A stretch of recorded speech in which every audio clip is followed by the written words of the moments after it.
When do you feel that war is Yeah. legitimate and valid as a course of action? Given, like, obviously the great sacrifice Well, and costs that come along with that. yeah, in my novel, I try to put it across that there's never an option. Like there should never be an option. War should be off the table because of the destruction we have witnessed in our lifetimes, our grandparents witnessed it in their lifetimes, and their grandparents in their lifetimes. So we know for the population, the society, there is no benefit. There's no benefit from the victor. There's no benefit from the victim of war, right? So, maybe America did great in the Second World War because they saved their troops to the very last of their economies. But who knows, man? But I think there's no benefits to war unless hundreds of thousands of people are trying to just walk over your border and kill, rape, and pillage.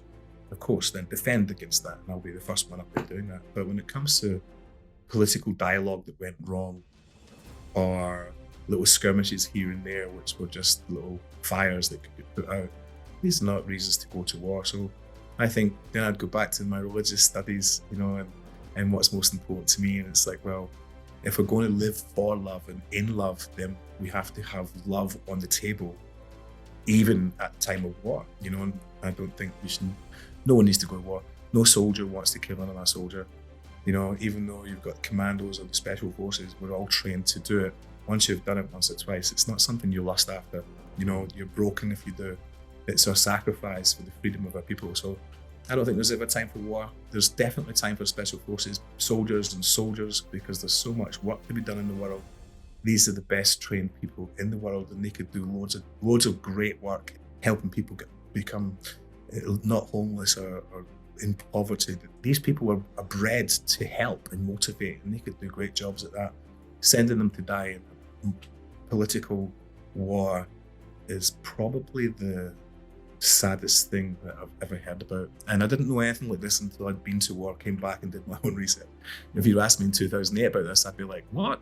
Oh, it's my job, that's what I do. I do it for you, selflessly.